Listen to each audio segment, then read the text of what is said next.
Transcending history, a tale of souls and swords eternally retold. You know, every time you start these podcasts off, it's weird for me, and then I remember how every time I start this podcast, it must be insane.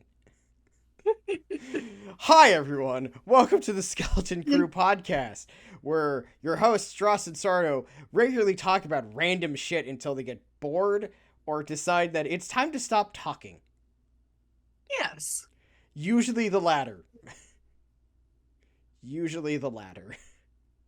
And we've got a show for you today, folks. I mean, I would sure hope we do. We're recording. It could be worse. We could have no show and we could just not talk for an hour and upload that and then get our stuff taken down by Warner Music, demanding that, hey, you're not allowed to play that silence for over 4 minutes and 33 seconds. Damn it, I was gonna make that joke. I'm glad we both knew the exact same terrible joke. People wonder why we're friends. Oh God. But hi everybody. That's Struss. Hi. I'm Sardo. Hello. And we are the Skeleton Crew, and we're gonna talk about something today. And this is our podcast. Just so we're clear, this is a podcast. Some of you might be watching on YouTube. It is still a podcast. Yes. YouTube's just free to upload. We're gonna talk about a fighting game. We're fighting game people, I would say. Yeah, I would say so. What is your experience with fighting games, El Sardo, you know? I play a lot of them. I like them a lot. How many do you play? I actually have never asked you this question. This is a legitimate question. I play a pretty goodly variety of them. I'm the kind of person that if you put one in front of me, I will probably pick it up and try it. I mean, that's fair of me too. I asked this because I also played the fighting games, and also because I've never actually bothered to ask this question. Yeah, I guess I I play a pretty good chunk of them. I like Blaze Blue, like Street Fighter. Arcana Heart was one that I thought was good. It was a fighting game with an all-girl cast that was pretty fun. Well, except one person. They had a guest fighter at one point. Yeah. And Andy Iori was there. Oh, was yes. he there? And Iori was present. Here's this edgy I whooped some kids' asses at Injustice yesterday at work, and that was fun. Who did you play as? I mostly main Catwoman because she's fast as fuck, but I like Bane too. I feel like there are 510 jokes I could make about you picking Catwoman, and it has nothing to do with Catwoman, but the word cat alone. Because I know you're a cat dad. I am a cat dad. I love me some cats. We love dogs too. We want that to be made abundantly clear. This is not. We are an equal opportunist petting of pets. Yes. Really, if you present a pet to us, we'll probably pet it. Likely so, unless they're not pettable. I probably won't try to pet a goldfish, but you know, can't fault a man for trying. I mean, if the fish was pettable, we would pet the fish. Yes. But yes, this weird aside about other fighting games is really just the lead up to the fact that we're talking about Soul Calibur this week. Fuck yeah. We kind of decided this because we couldn't think of anything else better. We're not gonna lie. It's something we like. Yeah, I mean, yeah, it wasn't like we haven't spent 20 plus years playing it. I'd say I could go on, but that's the point of this, isn't it? I will go on, probably. I feel like that's kind of just the tagline for the podcast, the unofficial line. It's like, yes, we will go on, whether you want to or not. So, Stross, yes. What was your first experience with Soul Calibur? I think my first experience was like a lot of people our age, and that was specifically Soul Calibur 2. Yeah. Like, I know... I definitely have played, like, Soul Edge in an arcade, like, way back when. Like, even by that point, that machine was kind of old.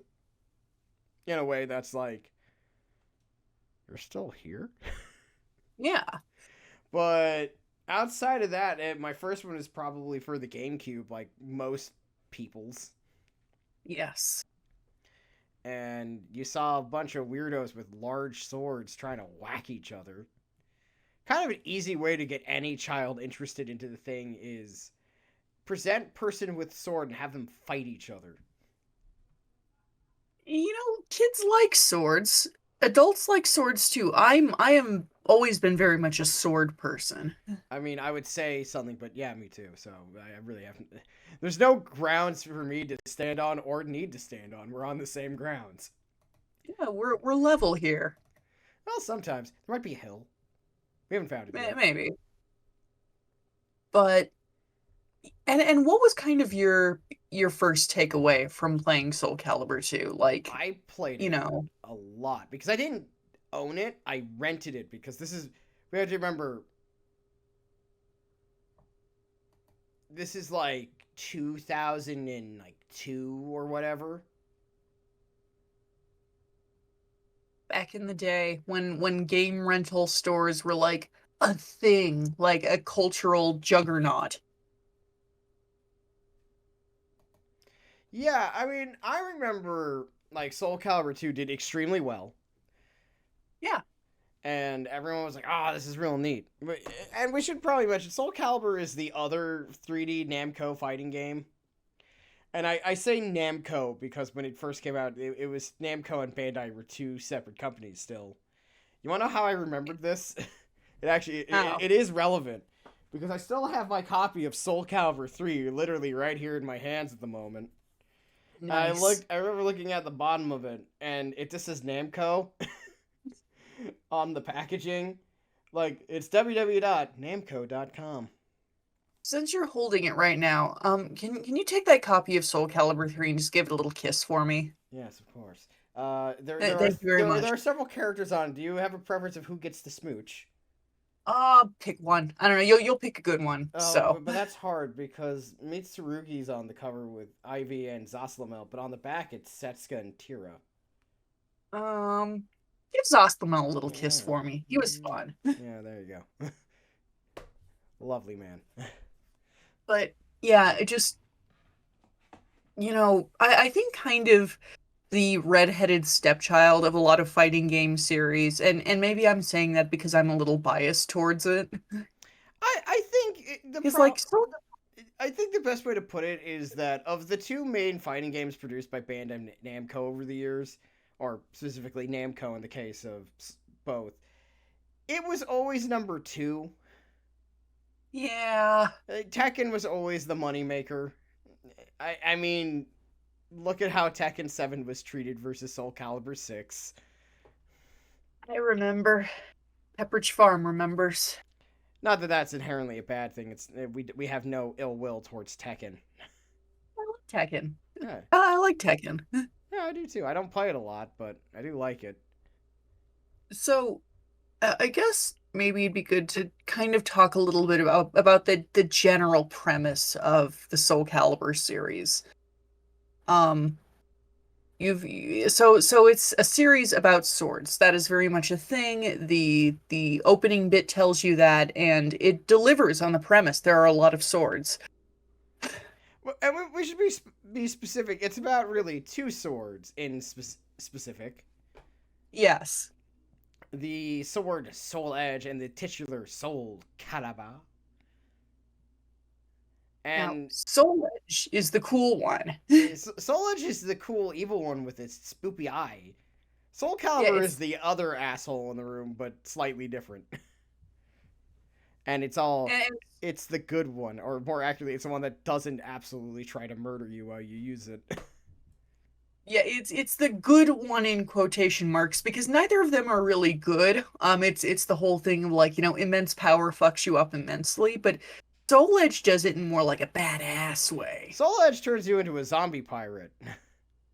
Yeah, or a vampire in some cases. Or both, probably. I mean, the difference between vampire and pirate is basically a ship and a hat. Yeah, this is true. But Really, I guess the thing is, we both started with Soul Calibur 2, specifically on the GameCube, because I do know that for a fact that was the SKU that did the best.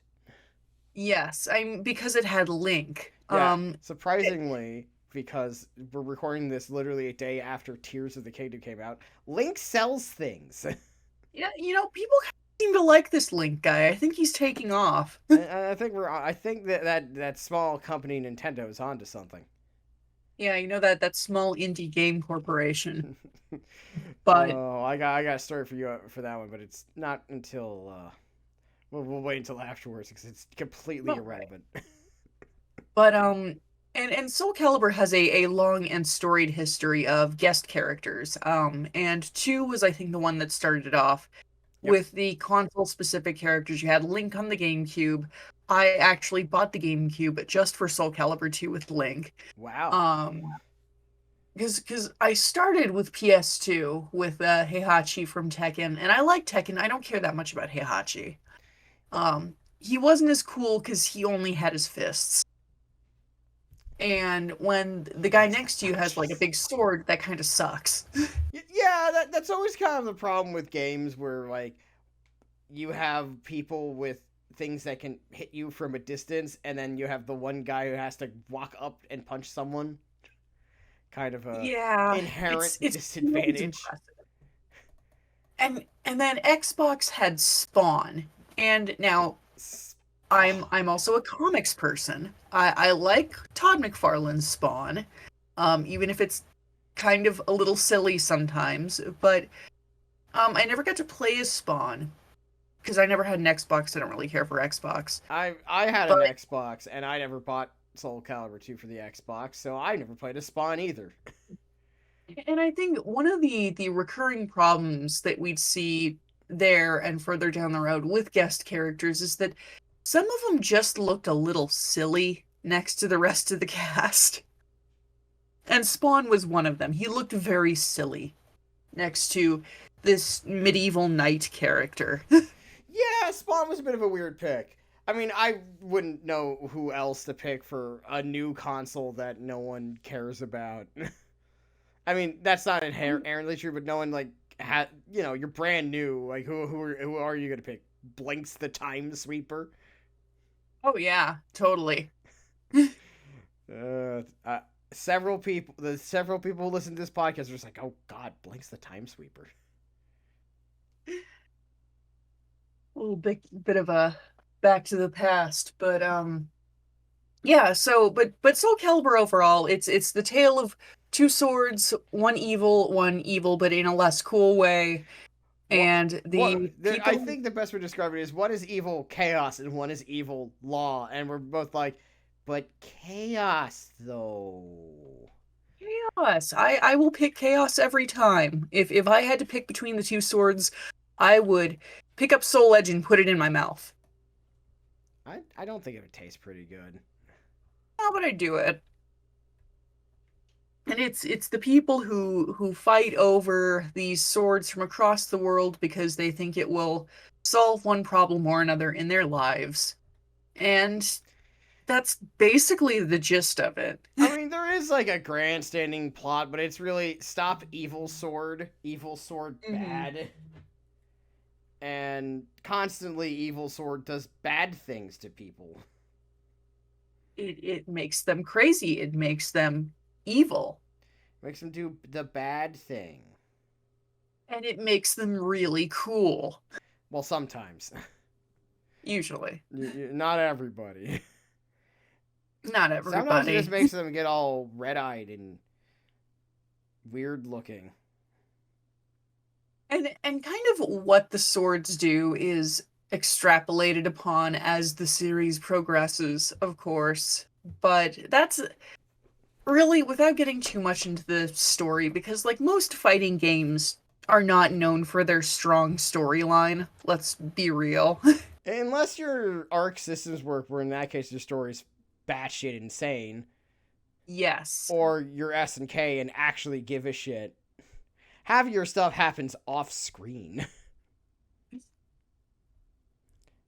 Kind of a constant fighting game issue. Which I mean makes sense. It's, the limitations and everything. But that's what Soul Calibur is. And Yeah. oh gosh, where to go from here? Well, I think really, I think the best way to put it is we both started playing it as 10-year olds or so, however, whenever that game came out. Yeah.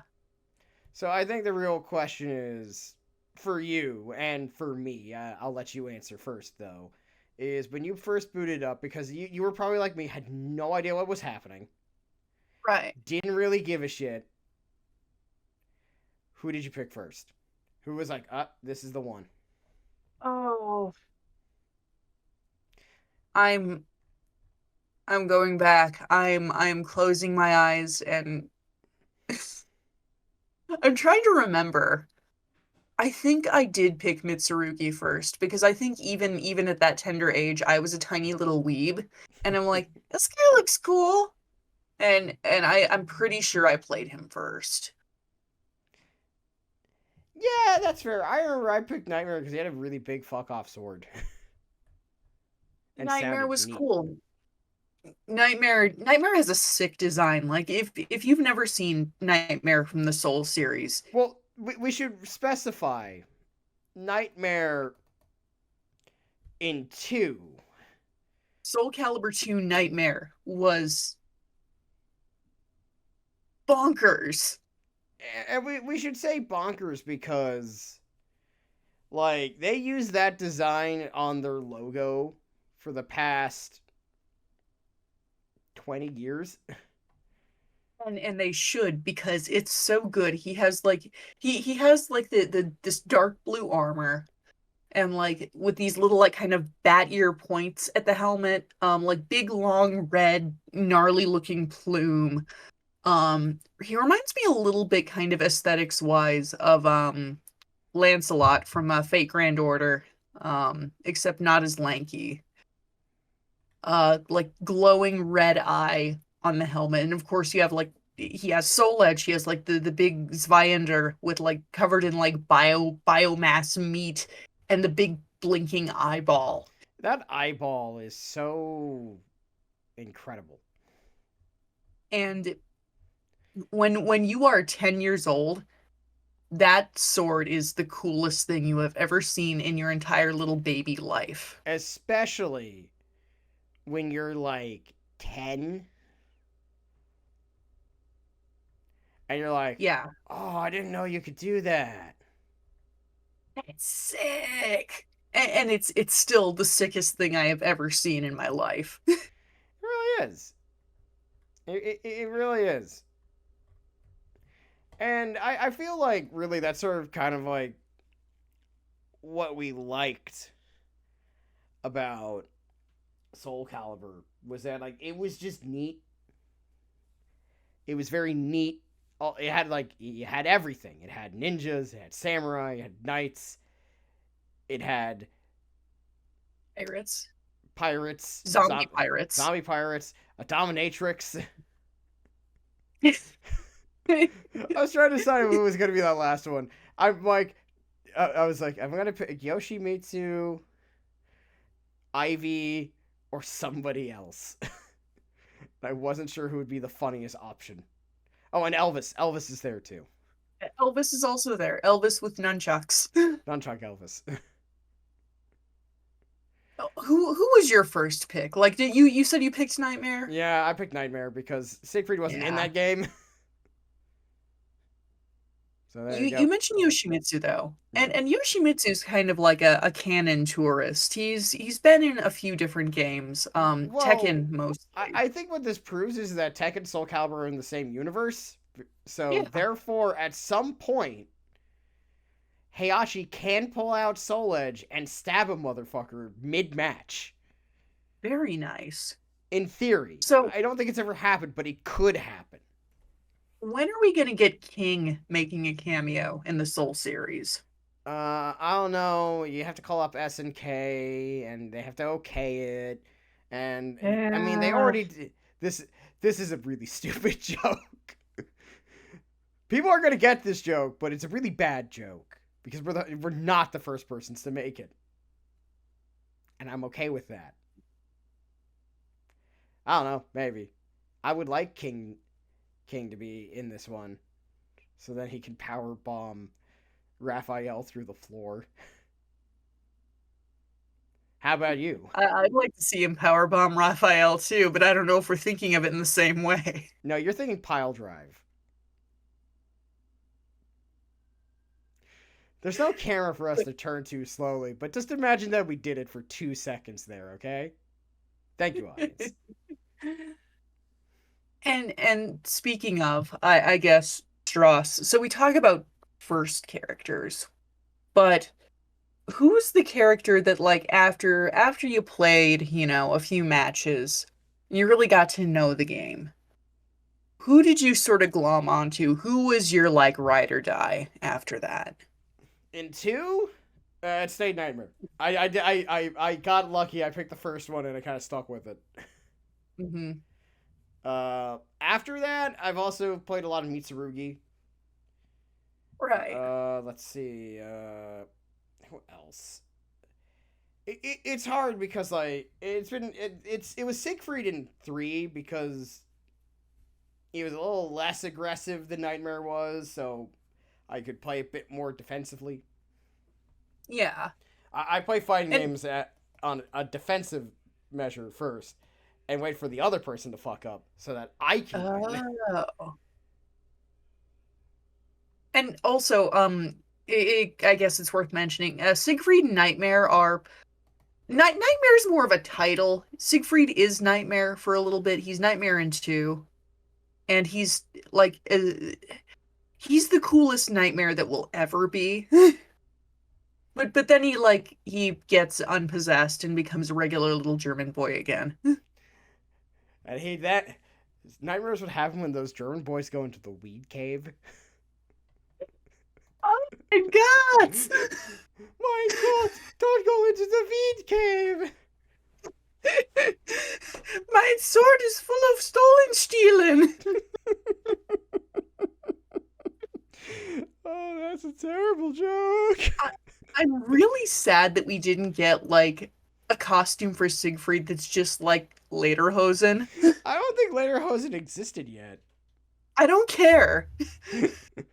Neither did whatever the hell Taki was wearing. Well, yes, but Taki's got big boobles. Yeah, well, so does Siegfried. I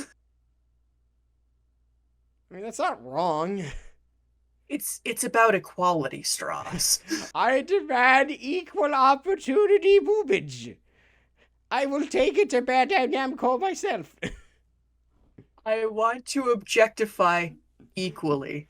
In fairness, Raphael objectifies himself He does, the slut. by wearing the most obvious vampire gear known to man and being, yes, of course. Look at me, I'm French. Also, since we're talking about him, I guess it's time for us to talk about my husband of 21 years, my loving husband, Raphael. My fuck up of a husband and my daughter.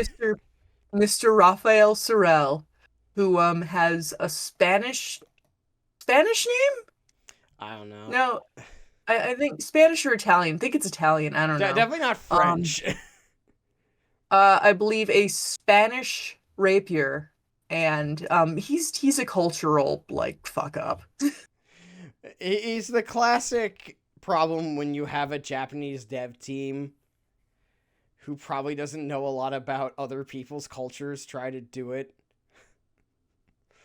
and then kind of not succeed very well because like Siegfried outside of like his name and being like no, he's not really very German either. Yeah, I mean, well, he's got his Zweihander, which is ostensibly a German weapon. I mean, in fairness, like, we could talk about how the Alexandra sisters still pray to the Greek gods despite the fact that it's the year, like, 1572. Nothing is real. Nothing needs to make sense. It's like, yes, Hephaestus, I'll do what you ask. I'm like, you're all Christians now. The Christians have got here, and they got rid of the druids. The Alexandria sisters aren't like other girls. They're really not. We'll get to them in a bit. But I love Raphael. Raphael is a fencer. He is a rapier user. He is actually what got me into fencing. That and the Princess Bride, seeing that around the same time. I'll do it. He he dances. They in Soul Calibur 2, they had like an extra thing in the gallery where you could unlock like a character doing like a weapon demo, and it was just them kind of doing their thing for a minute or so. And it was cool. But Raphael's, he actually dances. And I I think Raph is the reason that I'm a trans man. I owe my entire existence I to saw him. Raphael Soul Calibur. And then the audience claps. I saw this fruity man doing his thing, and I'm like, that I want to be that. Can I be that, please? What are those? I'm not. I don't have boobs. No, I meant your boots. Your fruity, incredibly gay boots. And Raphael is also a dad. He has an adopted daughter named Amy, who was a little peasant girl that because Raphael is like a fallen member of the nobility. Like his his family house went to shit because of like stuff going down with Soul Edge, and he's being like followed through the slums by these soldiers, and Amy saves his life by pointing the soldiers in the wrong direction and like getting them off his trail. And it wasn't because she cared about him or wanted to save him, it was just because she hated the soldiers that much. And Raphael's like, you're my baby now. I will absolutely pick up the cursed weapon to change the world for you. And then yes, and then Raphael pursues Soul Edge to create to additionally to like get enough power to like, make a safer world for Amy to grow up in. And then he obviously gets real evil and real silly. Yeah, he kind of goes off the deep end in the fun way. He got real silly about it. Very silly about it. Like, over here is, like, Siegfried going through his post-weed cave depression. And he's like, yes, I will take the sword, hello. And then he runs to, like, Maxie or something and goes, uh-huh. And then pretends he's Bruce Lee while he fights. Thank you very much. Thank you very much.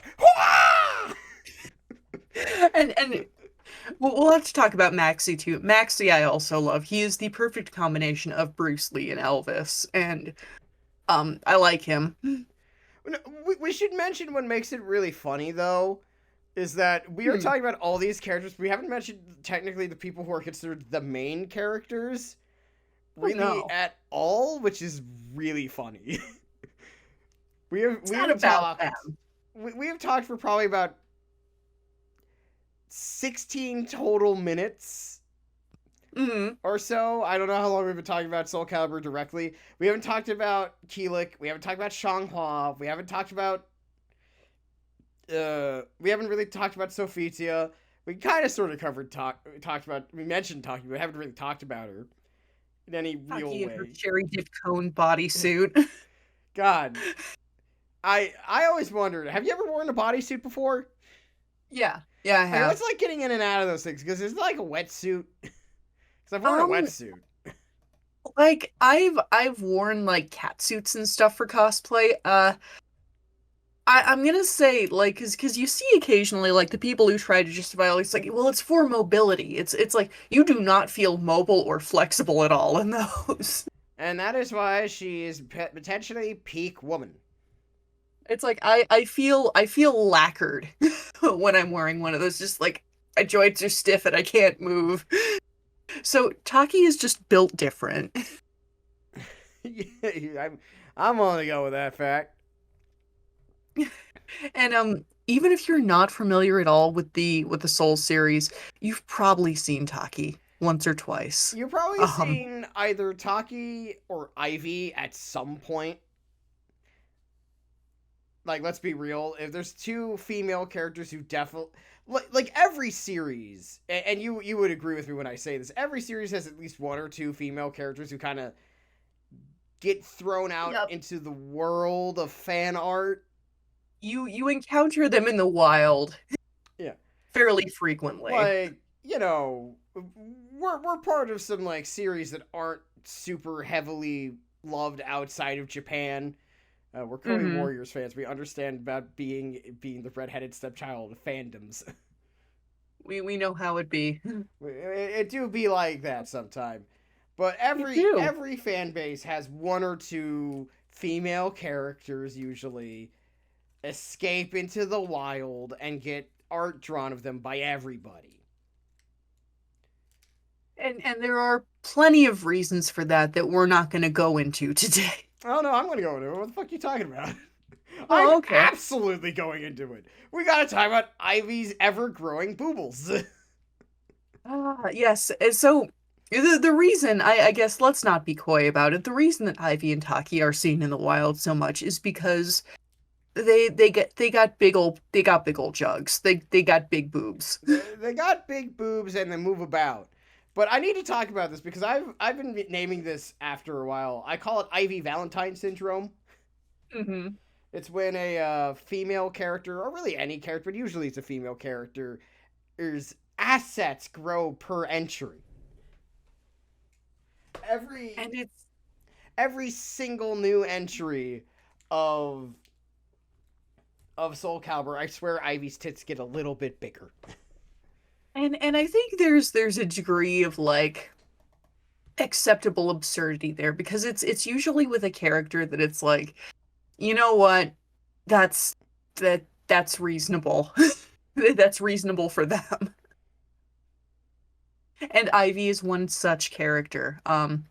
Ivy's the one who if you tuned into last week's episode, We did mention her.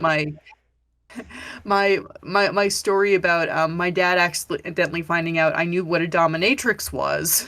Um I mean, you weren't wrong. I was I was very innocent still at that age, and I had no idea what the word dominatrix meant. I just You knew what it it looked like. applied somehow to her style of dress, and I'm like, okay. And I think he was perturbed that I already had that knowledge, but you know, whatever. But yeah, Ivy dresses very flamboyantly. Her sword is a sword that turns into a whip. It is very cool. She is one of the most difficult characters to master in the games. That seems to And be a thing with certain female characters. I could name several if you want me to. sure, go ahead. Well, you have Ivy, and Helen, Mhm. King of Fighters, is infamously difficult to play. Uh, Yeah. Baiken historically was difficult with all her alpha counters. Oh Yes. no, we're saying actual fighting game lingo. People are gonna know we meant it when we said we played these things. It's like, oh, people You are gonna play real. those? I was just saying that as a joke. No, I actually do. That wasn't a joke for me. And you know, typically these women all have another unifying factor, and that's especially in Biken's case, boobs so big you overbalance. And you know what? Good for them. Mad about it. I'm not. But I think what's just always really funny about Ivy is my favorite. I have a very fun tweet story about Ivy. Are you ready? Do tell. So I was playing Soul Calibur 6, and every character has like an ending screenshot. And I remember Cervantes is like angrily staring down Ivy as she skulks away looking really upset. But not like in a Hmm. way that makes you feel bad for her, in a way that's like, oh no, poor Ivy. You're going like, oh god, dad's mad at her. And my And friend Kalen, I believe it was my friend Kalen who said it, it's like, go put on more clothes, daughter. I just like I don't know if Kalen wrote that or I did, but now I can never look at that screenshot without seeing that statement ever again. You're not leaving the house dressed like that. Yeah, exactly. It was that. And I was just like, God, you're right.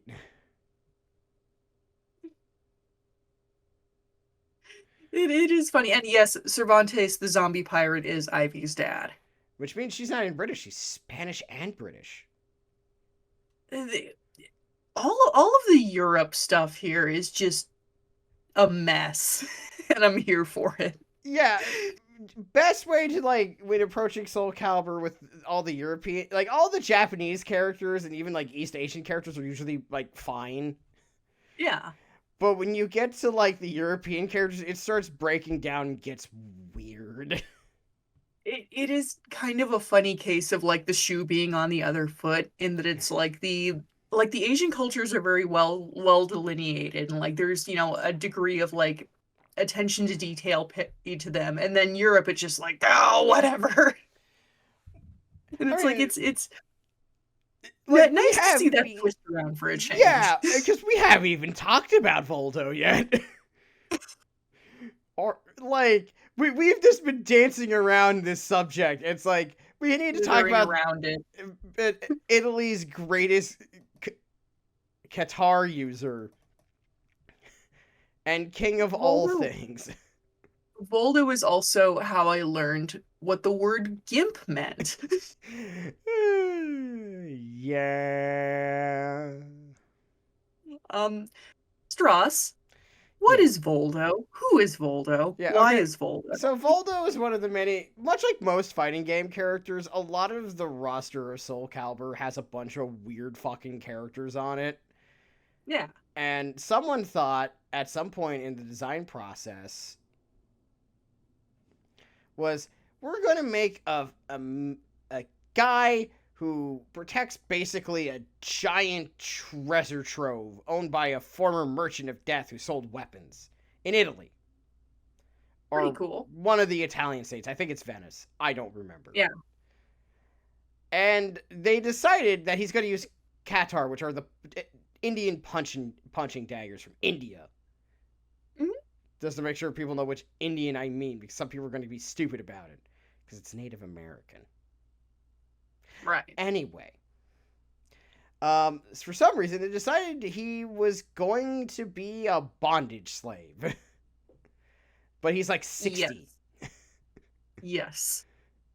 I don't know if you've ever been to a into a kink club, but that's what you do see. I have not, but I would imagine that you probably see a few guys who look like Voldo in there. You do.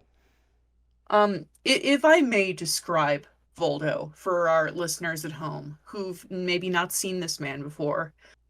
He's the other one who escaped into the wild now that I think about it. Yes, he is. I want you to reach into your mind palace and picture this very tall, spindly, pale man, like pasty gray skin, about maybe 6'6", like very thin, long limbs. Um, No hair. no hair, utterly bald, no eyebrows either, I'm pretty sure, from what you can see of his face. He's usually wearing some kind of mask. We never see his facial features other than like his nose. Depending on the Um, outfit. and he dresses in a way that I think kind of runs the gamut between like Ivy but Hellraiser and also Monster Clown. He strikes the difference between either the sub in the Ivy and Valdo relationship or Commedia dell'arte on too much violence by way of Hellraiser. I'd like to imagine that, like, in an alternate universe, Voldo and Ivy are, like, a loving, dedicated BDSM couple. I'm not sure if they're a couple, but he definitely pays her to do it at the very least. Yeah, I think they have, like, actually a very wholesome relationship in another universe, but anyway. Yeah, it's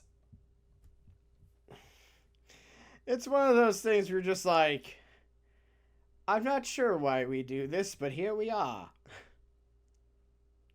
And Voldo is one of those characters that if you've got some buddies over to play fighting games, you whip out that character just to freak out your friends. Because we haven't described how he moves, which is important.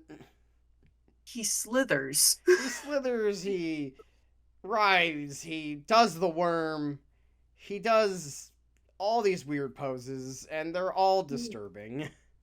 He has this one move set that I love, and I actually got really good at playing Voldo specifically so I could like scare my friends with this. But he does this thing where he crab walks. He crabs walks towards you, and he basically launches you into the air with the strength of his groin alone, which is usually spiked. It's pretty much always spiked. He at least is wearing a codpiece all the time. Yeah. But it's usually covered in some sort of like spiky hazardous material. And you can just and you can like chain it together and you can like trampoline somebody basically with his junk. And that's what this game is like. It's great. It's so good. It's a great game. But this leads to a very important question. Hmm. We have to discuss eventually the actual main characters. Oh, yeah, we have those. Because I want, like, Siegfried is the only one we really much use considered a main character in any real capacity.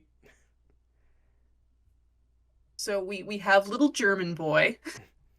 Who's not very little. In fact, he's very large. I mean, he's built like a brick shithouse, but he's like 5'6". Nightmare is 5'6", and I want to remind everybody of Yeah, that. this is what I love about fighting games is for some reason like you don't realize how tall everyone like some I love this about Japanese properties where they actually bothered to list how tall everyone is.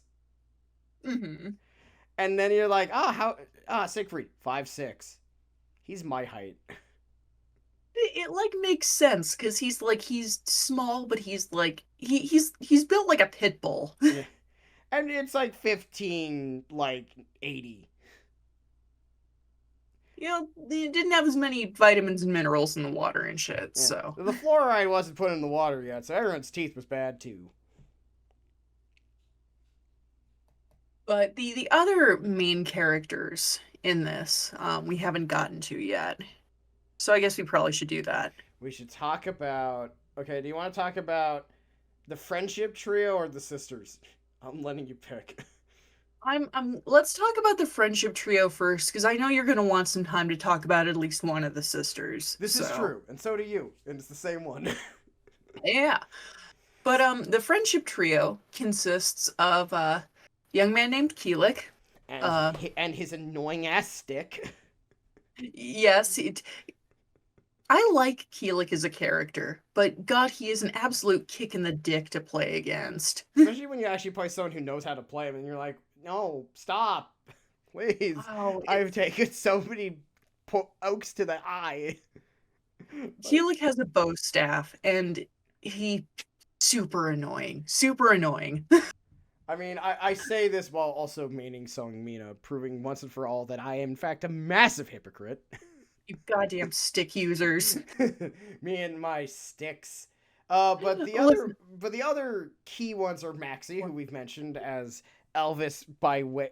Is it Elvis by way of Bruce Lee or Bruce Lee by way of Elvis? ¿Por qué no los dos? Well, because I feel like one is the base and one is the flavor. I guess it's Bruce Lee by way of Elvis. Yes, I would say so. Because like Elvis is the flavor part, but it's Bruce Lee at the core. And Maxie's also a little interesting because he is also from the island of Ryukyu, which is a place in Japan that doesn't, I feel like, get a terrible amount of focus in a lot of media. So it's kind of cool to see that there. There's another one like that. I'll mention that later. But the other one is Shanghua, who is our Chinese representative in this.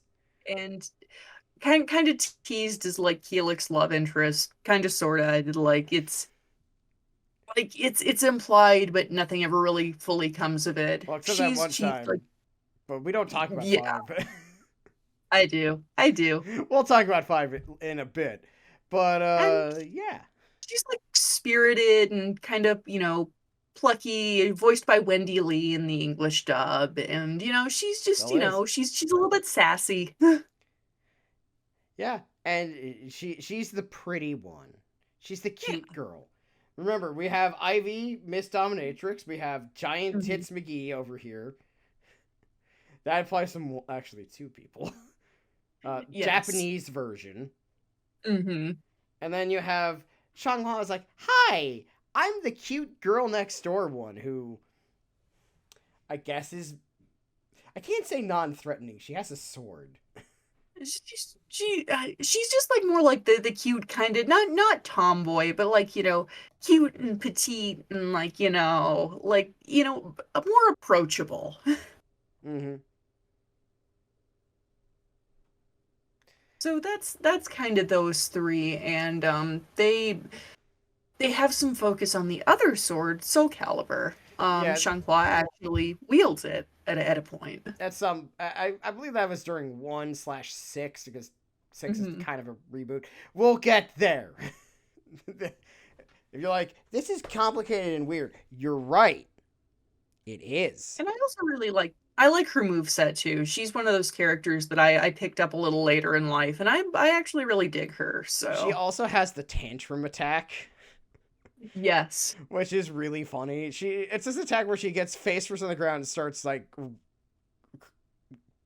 pounding her fists and legs into the ground like she's throwing a tantrum like she's 5. Hmm. No, she's like 16 or so. I think she's 18. It's something like that. She's too old to be doing that in any other capacity other than as a move. Yeah, It's a very funny attack for her to have. it is funny.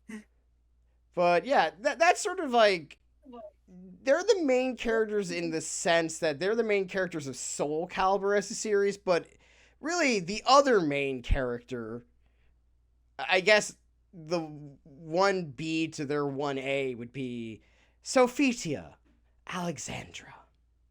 And she's a MILF. That's not That's that's not a joke. She is a no, no, mom. no. She is. No, I was like, I'm trying to explain to the audience who might not know what we're talking about. No, she's a mom. She's a hot mom. She has 2 children Yeah, she's got a daughter and a and, son, and a husband. and a The only husband some that that nobody likes or cares about. nobody gives a fuck about her husband. The amount of fics where he is blatantly ignored or protect or turns out to be a terrible person is rather high. Oh, I don't think he was seen until Soul Calibur 6. Yeah, God help you if you are like the unseen NPC husband of a very hot character.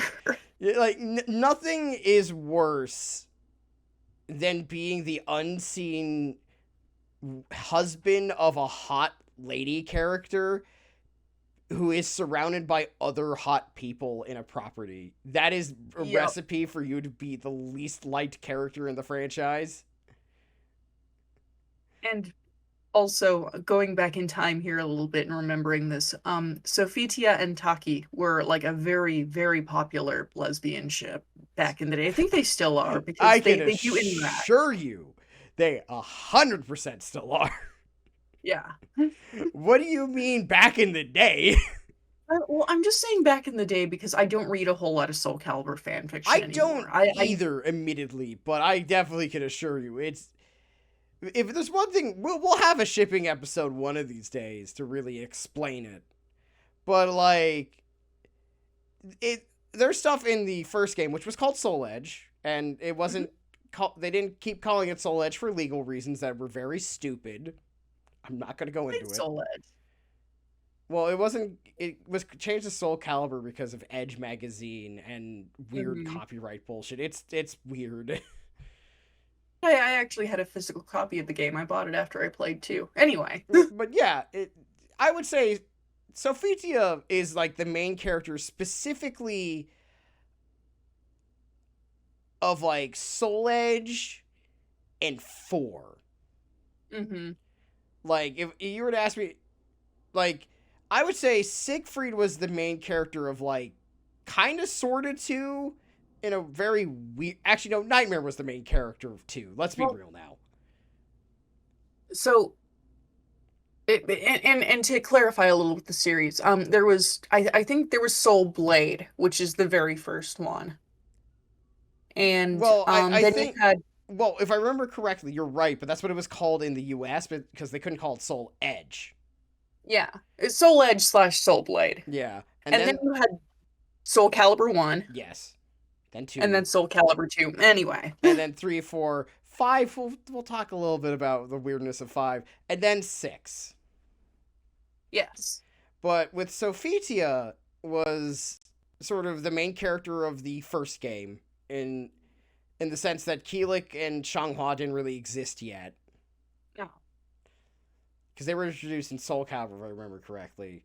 And her and Hmm. Taki fight the undead evil pirate Cervantes. And they beat him. And that's where all the lesbian thingness comes from, just so we're clear. Yeah, because Sofichi gets injured, and I think Taki like cares for her. So there's a lot of that, and It people love literally, that. it It's writes me, I'm itself. people. Yeah, we're people. It writes itself. Sophia has a lesbian experience. And Rothion's only complaint was, so you didn't bring her home with you? She was busy. Oh, all right. She has to go get a dumb, stinky husband and dumb, stinky children. But yeah, like Sophia, she's a blonde Greek woman, which I was in Greece. I didn't see a lot of blondes, at least natural blondes. Not often. Not really. A lot of dark hair, a lot of kind of curly hair. Very welcoming though. Good food. Yes. Very nice. But a lot of feta. I had a lot of feta when I was in Greece. So if you Oh, like I love feta, that. and good feta, but Hell yeah.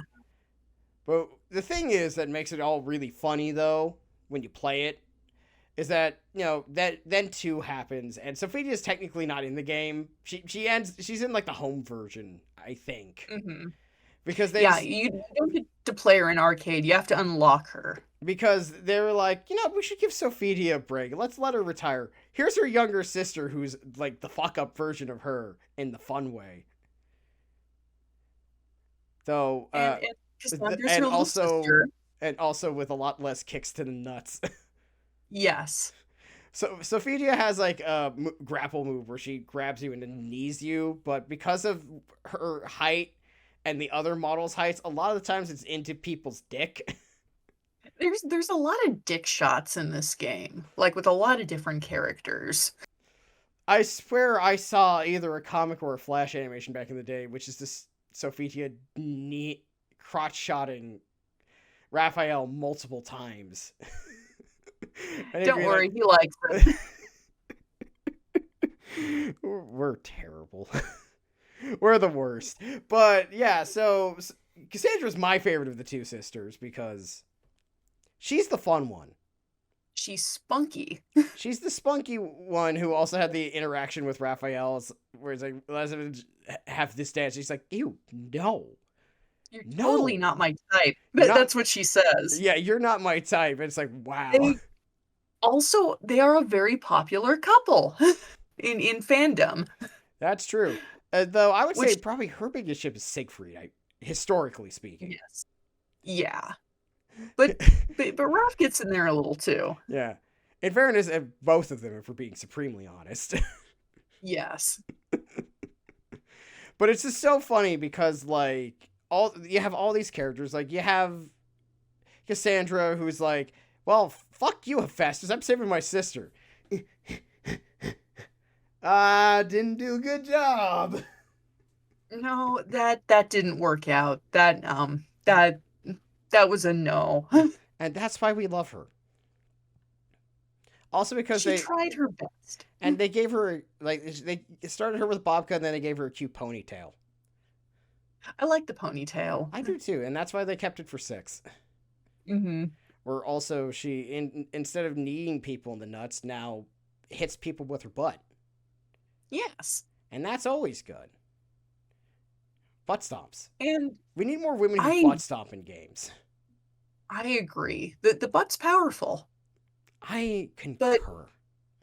Cassandra is like the more I think about it, it's like, yeah, she's a Stross girl through and through because she's definitely like I wouldn't say that any of the girls in Soul Calibur are what you would call a tomboy in the classical sense, but she's a jock. She's the girl who plays lacrosse. She's the girl who definitely, like, if she played hockey, like ice hockey, is definitely the girl you send out to body check someone into the Yeah. plexiglass as hard as possible, and it will hurt. Like Cassandra, if she gets into a fight with you, she doesn't slap or pull hair. She punches and kicks and probably headbutts. She's the one that if you got it, if there was a fight in the schoolyard, it's not like a girl fight where like It's a fight. it's a fight. It's not like, oh, I'm gonna, like you said, there's not gonna be a lot of scratching. She you know what she is? She's the girl with short nails Yes, because she will actually throw the punch. exactly. And that's why we love her. Exactly. And we got in this far, but we need to mention Talum, who was introduced into very popular character. Tell him who is baby. It was Baby. Very important actually. Do you know why she's super important? Why? First ever Filipino character in a fighting game. Very cool. I mean, good for her. Yeah, It's why she is very popular in the Philippines.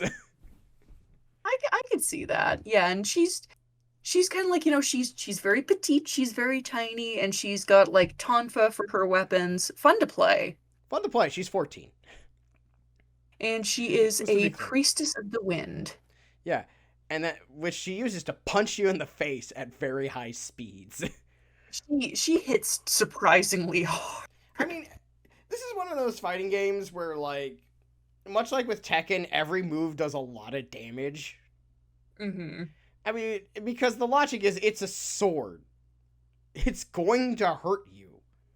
Yes. So, we mentioned guest characters. Who was your favorite guest character outside of Link for any of these games, if you know who all of them are? I'm gonna have to pick an easy one and say 2B because I like her. Well, okay, so anyway, 3 didn't have a guest character because 3 was the weird one and also Hmm. the one with the most stuff in it. We'll talk about that in a tiny bit. 4 had Darth Vader, And Yoda. Yoda, and then the apprentice from The Force Unleashed.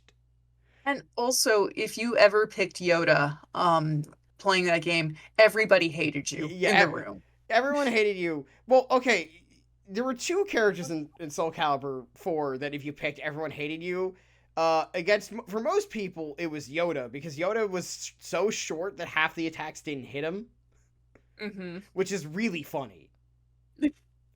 Like, you got to be kidding me that this someone thought this was a good idea. You couldn't pick like Well, Obi-Wan Kenobi. You had to pick Yoda. such bullshit. The other one was Hilda. Hildegard von Cronen, or whatever her last name is. And she's one of my favorite girls. But yeah, again, She was hated for a very honest reason, though. This is a game with totally kicking the dick to play against. This is a game where characters have. This is a ring out game. Mhm. So Hilda was very good at causing ring outs. I also really like Hilda. I love her design because she's so different from all the other women on the roster. Yeah. Because she's the only one who wears armor. She's like, "Hi, I'm the princess of this small Holy Roman Empire territory. And we're under attack And all the time. I wear this cool armor. I have a short sword and a long pointy stick that causes a lot of ring outs." and her kingdom is called Wolf Crone. How cool is that? She's so cool. Anyway, Yeah. but yeah, she rings you out mercilessly. Um, People don't like you very much if you play her. Especially in 4. It's got a lot less bad over time, But Yeah, especially in 4, everyone was really annoyed by her because she was a ring out machine. There's not a lot of she was. characters who were better at it. Like, she was the worst aspect of Keela and Songmina. Songmina is one of the 3 Korean characters who we have not talked about yet. Mhm. But, like, those. Any character who had a long pointy stick that went directly forward was generally really hated by people on a regular basis. But I mean, at least with those, you had to kind of learn how to juggle and learn how to do like aerial stuff to get to that point. I mean, it was easier, but you still had to learn. Hildy, though, was bullshit. Hildegard was the queen of just going forward, pow, pow, pow, and you're out. Yeah, it was 3 moves to fuck you. If you weren't ready for it. Like, obviously, if you're a high level player and, like, we did that to you, you would probably, like, dumb bitch. And we'd be like, you're right. We are. We're very dumb. But if it was a high player on high player or low player on low player, Hilda was, like, a bane of your existence. Yeah, not well loved. I think she was well loved by the fan base for like as like a design, as a But character, just not to play against. No one liked playing yeah, against not her. not well loved in terms of just pure fighting. Yes, sir. Fun though. Yes. But I think really we brought up the Korean characters because this is a game that I now actually keep saying different years, but actually it's during the invasion of Korea by Japan, so it's officially like 1592. Fucking thanks, Hideyoshi. You thought you could escape us talking about samurai warriors. You were very wrong. The fucking monkey man is back. Monkey man. So you've got a couple of Korean characters that get added over time, and one of the first ones is a guy named Hwang, who Or, appears and disappears and then appears again. Hwang's that guy who works at your work, but he keeps quitting, but then keeps coming back. you know what he is? He's this game's Pong Duh. Taken Yes. off the roster, put back on the roster, taken off the roster again, put back on the roster again. Like I think he was in Soul Calibur, and I Yes. think maybe Soul Blade. I don't remember. And people tended to really like him. No, he wasn't in Soul Blade. It was Song Mina's dad. Oh. He was in one of them. He was in one of the first 2. And like people Hmm. really like Huang because he's like, I'm going to save my country because we're being invaded. And it's Yeah. not cool. He's like a pretty straight up heroic guy. Yeah, and it's just like neat. We got this heroic Korean guy. He goes on out, tries to find Soul Edge, like because they don't know it's evil No. until later. Nobody knows at the time that Soul Edge is evil. It's just they know it's powerful. And you're being invaded, so it's like, oh, we're gonna go grab it. Also, Huang comes back in 6 and has the sickest outfit I have ever seen. He looks so fucking cool in 6. And the other 2 major Korean characters is Song Mina, who is maybe the least dressed woman on this roster somehow. Yeah, there's a lot of underboob there. Well, no, it's weird because like Song Mina and Ivy have 2 things in common, and that is Mhm. their player 1 outfit is like shows the most skin imaginable, and then their player 2 Right. outfit is like the exact opposite, Yes. and it's really funny. But Song Mina is like Huang's fiance, and like they do like each other. It's just Huang is half the time not around. Like, And and by not and around, we mean not in the game. literally not there. But Sungmina is also what we'd like to call spirited. She's also one of my favorites. She's probably the other girl in the fight that Cassandra is in. Yeah. Basically, they're the 2 that are fighting each other, and it is very ugly. They need to be separated and immediately. Somebody's gonna end up in the hospital. But But she's an ass kicker. She, it's another thing of kind of, woman existing in a patriarchal society who's, kind of in this arranged marriage that's, that kind of, wants to go out and fight, wants to, defend her country too, and has to kind of find her own way. and then two, she's accompanied by like I'm gonna call Young Sung her annoying sidekick. He's Diet Huang. We wanted to bring Huang back, but we couldn't for whatever reason. So It, here you go. it was really strange why Huang was like gone for 2 games, replaced by this other guy that wasn't hated. They were just mad that he wasn't Huang. And he was, a little bit annoying. He's kind of immature and a bit of a punk, and It was and people it's one of people did those. not like him very much. Did you like him? Yeah, not really my thing. He wasn't my favorite either. It was a very odd thing that they did, not once but twice. Actually, I think he Yeah. also was in the case of 4 too. But yeah, those are the Korean characters. They're fun. I think part of the problem with talking about Soul Calibur is, unlike with Tekken, like there are like several groups of characters that are all They kind all of doing their own thing. they sit at separate lunch tables. It's like we're not, because this isn't like most fighting games where it's like, oh, it's a tournament where we all fight against each other. You know, this isn't No, this isn't the Tekken tournament. they're all sort of there's a little bit more separation there. So that's two. That's And then we gone. we go to three. And three gets Weird. interesting. 3 gets weird for 3 reasons. Number one, they bring Rock back, who is this large British man who lives in America and basically has gone feral. I keep forgetting that he's British, and that's so funny. It's there are 2 British characters in this series. One of them is Ivy, the other who is like this very posh upper crust woman. Who's actually part Spanish, so In fairness, she was raised by like British nobility. right. So she's like very British in that sense. She's Yeah, like, "Hello, how are you?" And then there's I'm going to Rock. beat you to death. And then this Rock who's like, I guess the word I would use to describe him is lad. he's he's big. He's large. He wears some kind of animal head.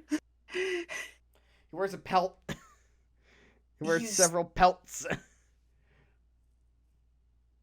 he's very very much. And he has a copy of him called Astaroth, who's a golem. Yes. He's here. And He belongs to the cult of Ares. he's actually 7 years old. He's just a baby. Very large baby. A large, muscular baby. And he can absolutely break your back. And he will. Because he's evil. And he's around a bunch. Astaroth gets some fun designs over the course of the Yeah, series. Astaroth is what, because he's not a human character, they get weird with it every so often. So I think my favorite one, my favorite design of his was from 2. It's his first outfit. And it is just he has his like literal beating heart on the outside of his chest and it like moves. And I remember being small and being absolutely transfixed by that. It's like that is so cool. yeah, I'm just looking up some of his outfits because I'm trying to remember all of his looks. I also liked his big purple executioner outfit. Oh god, which one was that one? I think it's his 2-player from 2. I think so. So also, talking about 3, we also get Zaslamel. Yeah. who Uh, is very cool. yeah. Zoslamel, who is this mysterious man who talks like this and is a mover and shaker. And I liked him from the jump because he had a big scythe. I mean, he's neat. If if your character has a scythe, I'll probably like them. It's a good chance. But he's some kind of immortal. He's a very mysterious player and everything. You're not sure immediately kind of what his motives are, whose side he's on. He's he's doing his own thing. Yeah, and that's And kind he's of neat. he's an ancient person from Mesopotamia itself who's been there since basically Soul Calibur was a thing, and is like, this motherfucker, I have plans. And sometimes his plans come true. In fact, it's usually revealed that he's the guy writing all of the shit that tells about all the Soul Calibur stuff. Yeah. Usually. He's sort of the chess master and everything. But for as Um, much as we love him, there was one other character introduced in 3. mhm. You know who I'm talking about. I do. You want to introduce her, or should I? Go for it. Well, they added a girl named Tira. Tira can be best described as crazy goth. She's the weird. She's not like other girls. Yeah, she's the phrase "I'm not like other girls," but very negative. And Tira is she's this assassin kind of character. She's very like evil clown, very evil clown. Oh, she is 100% evil clown. She has kind of a hula hoop looking ring blade that's pretty neat, Has to be and so hard to use. it's yeah, I can't imagine actually using that thing. But what's so funny about it as like a thing is that she has two personalities, the happy one and the angry one. Hmm. And she sometimes gets so angry. And her voice gets all deep when she's in her angry personality. Or up here. Gonna kill you versus I'm gonna kill you. And is it offensive? Probably. Oh yeah, it you if you want a careful and nuanced depiction of DID or mental health issues, don't go to Soul Calibur. Don't go to Soul Calibur for anything thoughtful. Everyone here has problems and no one knows how to deal with it. Not a single one. Yeah, it's she's very edgy. Like perfect for the early 2000s.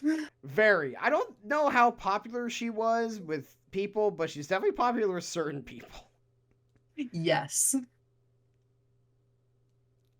And she's still around. She was popular enough to stick around, and actually kind of be one of the. Cool designs. It helps that like every outfit she had was fucking wild. What is Yes. your favorite Tira design? I forget which game it was in, but she had kind of this bird themed outfit where it was like kind of red and gold and like had feathers.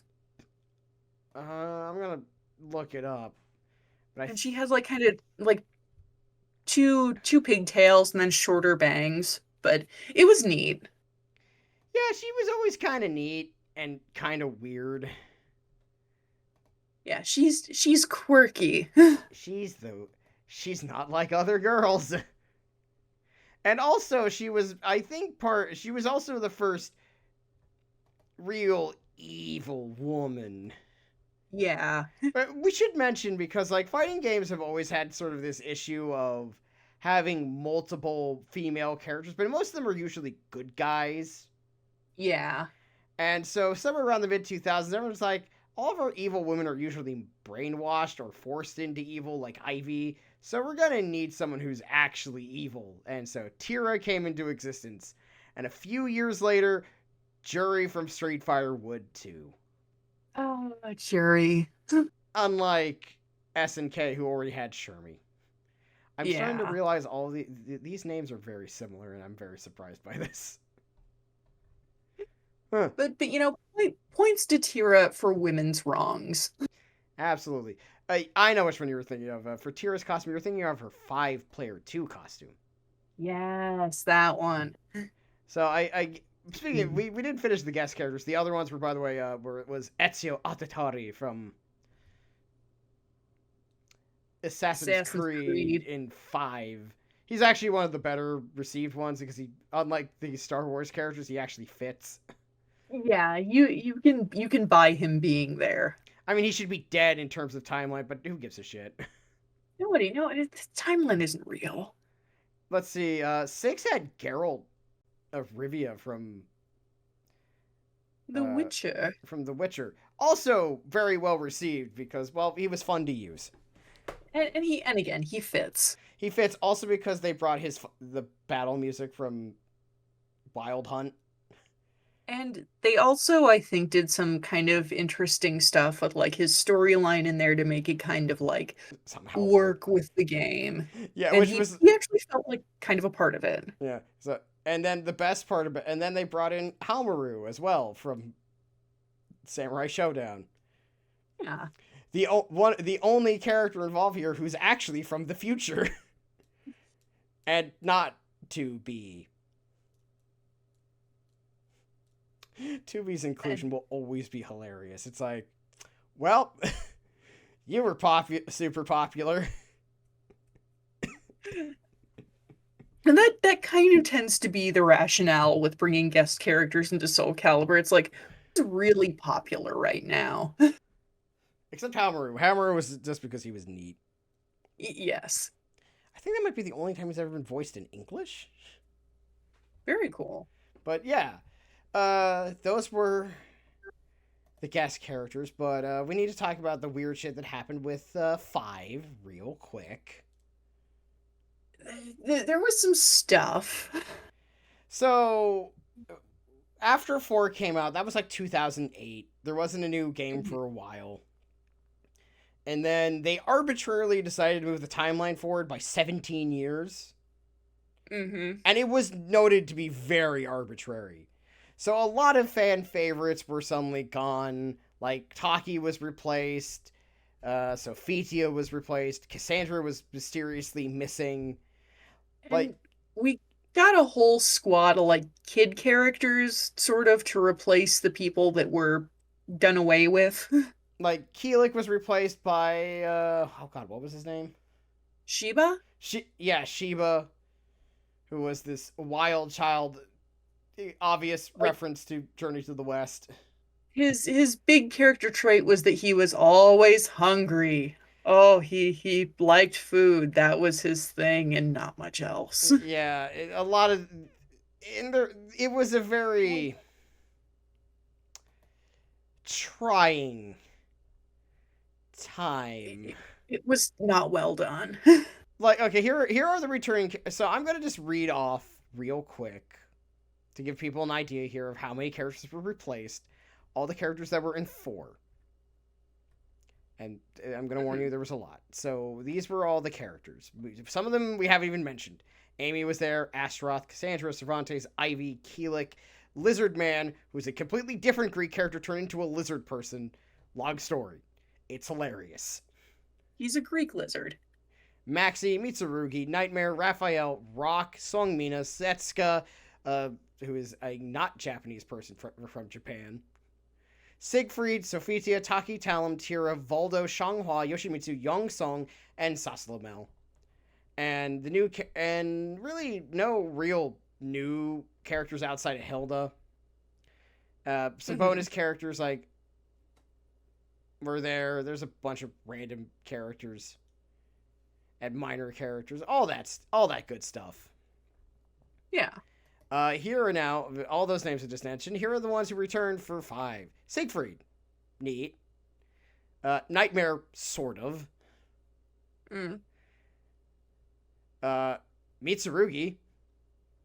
Ivy, who has stopped aging at the age of 32. Somehow. Maxi, Hilda, Tira, Valdo, Astaroth, kind of, different Astaroth, Raphael, sort of, Cervantes, now human, Lizard Man, kinda, Yoshimitsu, but not really.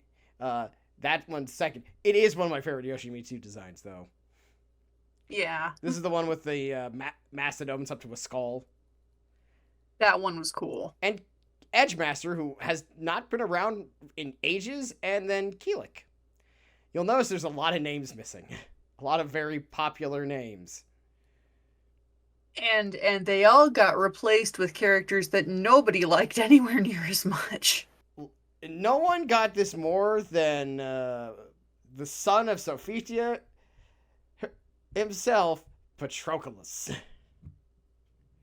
Oh, was he very unpopular? And his sister, who was not also very popular. Pyrrha was, yeah, Pyrrha's kind of a shrinking violet. She was very meek, very apologetic. Um, Not didn't really endear herself to a lot of people. not very I'm beloved. I'm gonna be honest. I Mm-hmm. think people were a little meaner about the Alexandria kids than maybe they should have been. I mean, I think part of the problem was that Patroclus was an asshole the entire story mode, and he was the main character, and he's constantly doing very unlikable actions. I'm gonna say though, in his defense, if you knew that everybody wanted to do your mom, you'd be an asshole too. Yeah, half of these villains all thought your mom was super hot and wanted to fuck her, and even some of the heroes too. Stay away from my mom. She's dead, I think. Wasn't really Maybe explained. question mark? It wasn't really heavily very well explained. But really, the problem was all these new younger characters were generally just replacement characters for other characters. Like you had Natsu, who was Taki's apprentice and was the well, she was called Naruto by the fan base, and that's basically because that's basically what she was. Yeah. Much funnier when you You also realize. had- No, it's much funnier when you remember she's voiced by Kate Higgins. Yeah. And Feels I, like a I kid. want to come to the defense of one of the other replacement characters because you also had Leisha, who was Shanghua's daughter. I thought Oh. she was very cute. I thought she was not a bad Oh character. no, I don't Like, think anyone hated her for it in general. It's her existence implied some shipping details that got people really mad. yeah. Yeah, it which was I feel like just a massive misread by the dev team and the writers for not realizing that that would probably make some people annoyed, Yeah. especially when the actual Keelik and Changhua love child was more than likely Shiba, who was the less likable of the two. Oh, that hurts. Yeah, if Oh. that I like I wasn't a huge like I don't care much about Changhua and Keelik all that much. They're not my favorites, but if that was me and that was my ship, I would be so mad. Yeah, I would probably be punching some walls. I would have been furious, especially because like the cute like oh here's her daughter and it's probably not Keelik, and you'd be like, I get this dumbass, and I can't have this one. You kidding me? Keelik, you are not the father. Sadly, you are the father over here, though. Ugh, that's worse. Yeah. Wait, I forgot Deviljin was a guest character in 5. Oh yeah. But It's five easy. really fumbled the bag in a lot of ways. Very great game. Very fun to play, but boy, was it a massive bag fumble. Everyone was just like, especially when you learn that 17-year like time skip was totally arbitrary, completely unneeded. Not Also, go for it. because we discussed 3 and we talked about 5. I want to talk about what happens to Raphael between those Go times. for it, because this is Can I do that? go. You have the floor. um, so Raphael gets Soul Edge.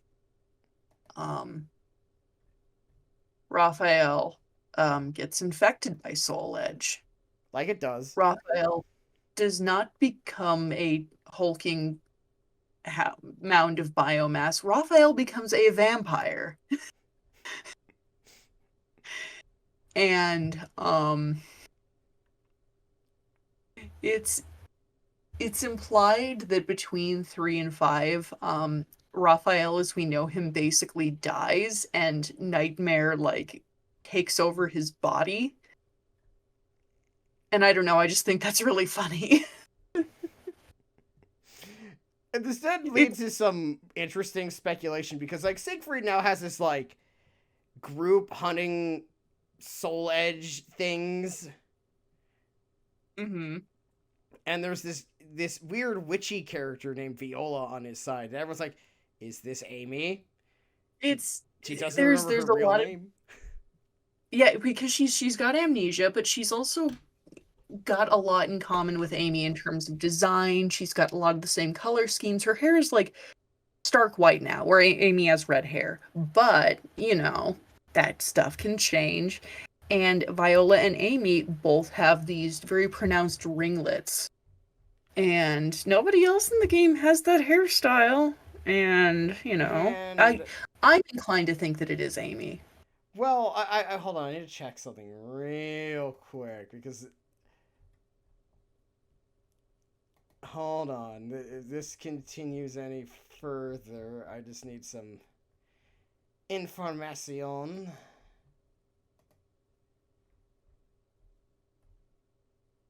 Yeah. Yeah, that they're also voiced by the same person. Mm-hmm. No, this was never confirmed, because Soul Calibur 5 pissed a lot of people off. Yeah. It was very fun to play, but people were very mad. The fan base was not happy about it. It didn't do super well. There's a guy named Zvi in there, but it was weird. He was weird. I Yeah. I totally forgot he was voiced by Matt Mercer. That was a thing that I forgot. On today's game of Where is Matt Mercer getting his bag today? Back, well, today it's this one. But yeah, it was not very well liked. It was not, the fan base kind of threw a fit. Like, the casual fans were mad because all their favorites were replaced, and the hardcores were like, half the cast is gone now. Thanks, I guess. And So there wasn't a I game don't for a really, while. yeah, there was some time to sit and think about what they'd done. To give it, like, 5 was released in 2012, and for like 6 years Soul Calibur basically was dormant until 2018 with 6, where they basically rebooted the timeline and pretend 5 never happened. Yes, we're just not gonna talk about Sort of, because some people remember the old timeline, that. Mm-hmm. like Cassandra, who gets visited by her old self, and it's weird. And There it's an odd game. there were some elective decisions that were very curious. The one good decision was Asvel, savior of Yes. humanity. Yes. Just batshit weird man.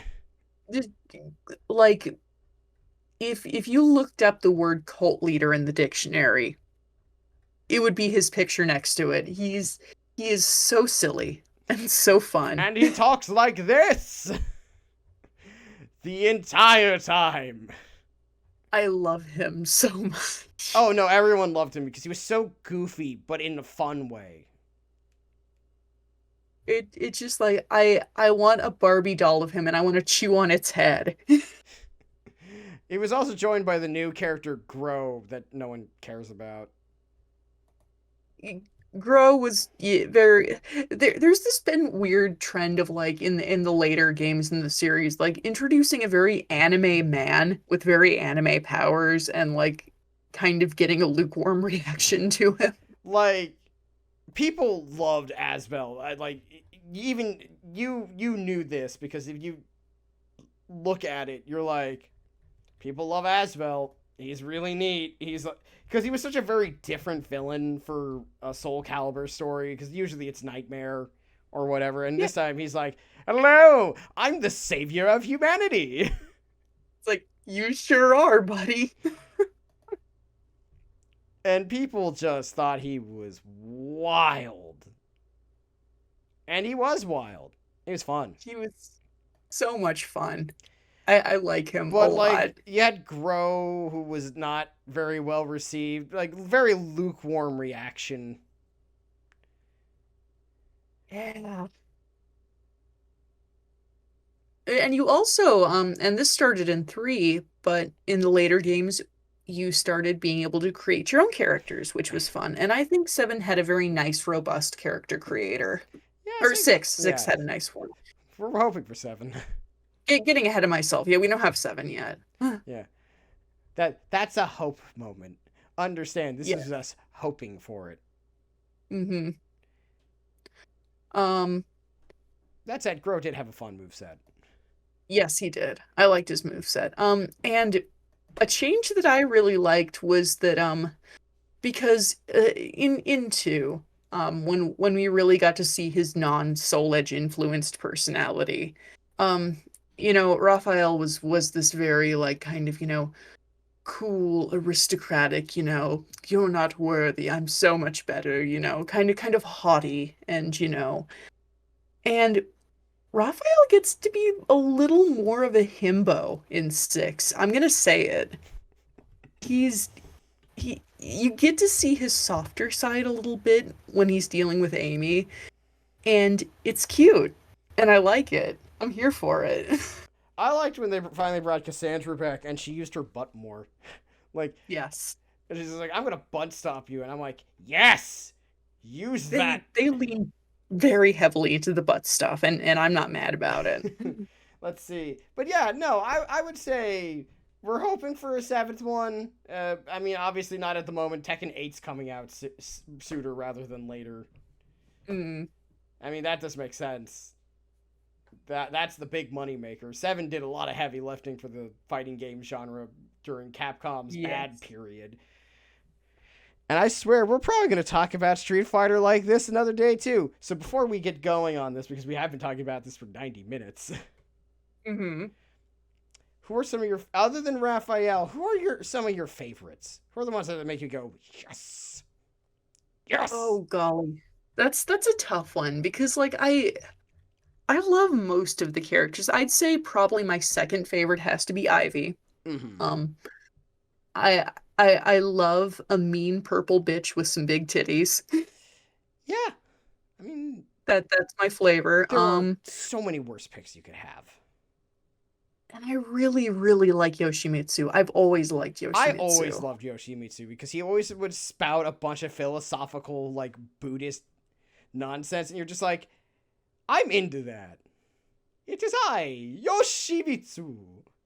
Heaven's net is wide, but lets nothing through. Also, his like stage theme in 3 is one of the best bits of music in the entire series. I'm gonna just say that right now. Oh my god, yes. Through Molten Caves is like way better than it has any right to be for what is essentially a stage just covered in lava. Oh, it's so kick-ass. Yeah. We What haven't about even you? Who are well, okay, Sorry. outside of we haven't talked about like the weird extra mode in 3, Oh man. which Three was dense. I sunk a lot of hours into that. I did That's too. like a whole other weird fake story of fake countries doing in a war thing, and it is weird. I I think I did spend a whole summer just playing three. Me too. I'm dead serious. I spent like hours. I even beat like the really special like hard guy that they had on that one map. Like that's how much effort I put into 3. Back when games used to have a lot of stuff in them. Those were good times. But yeah, to answer But your question, obviously there's Cassandra. I've always really liked Sung Mina, Yoshimitsu. You know, I've always loved Cervantes as just like being an awful person. Like just this evil pirate man who is supposed to be from Spain and sounds nothing like it. I also Yar! and he can teleport for his move set, and that always pissed my friends off so much whenever I'd play him. Totally. And it, you know, I also always really liked. Now I liked Tira because I thought she was hot because I was like Mhm. 13 at the She is. time, and she is definitely one of those games where there's a lot of characters. I'm gonna warn you, Sardo. You're gonna probably be seeing them sometime very soon. Hmm. That's that's for later. If you're watching this on Mhm. Monday when it comes out, my stream tomorrow, it's gonna be special. Be there. Be there or don't.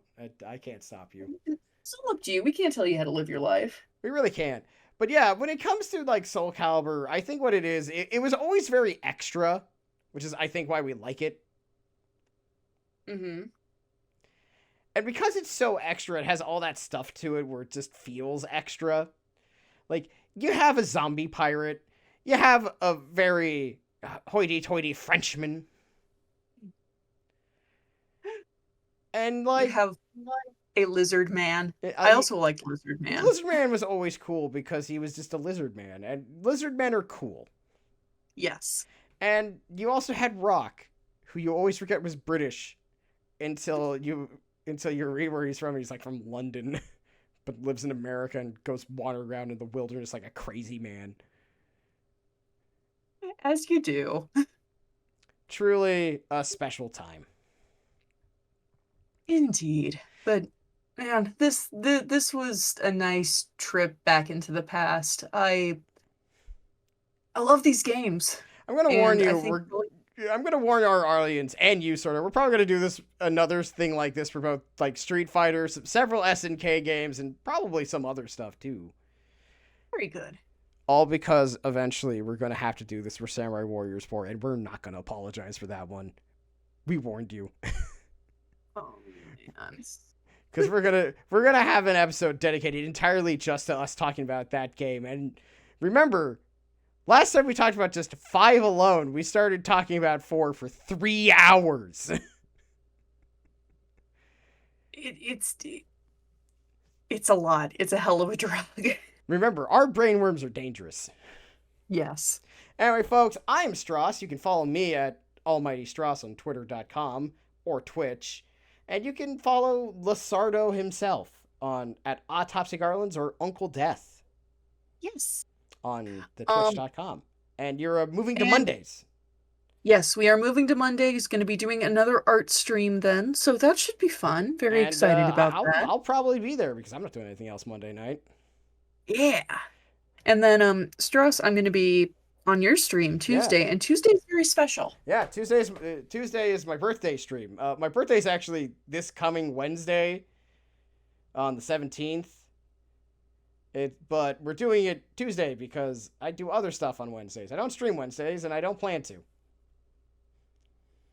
But we are 120% going to be doing a rather wild stream. I'm not going to tell you what it is. It's a surprise. It's a surprise to all but like 3 Surprise. people.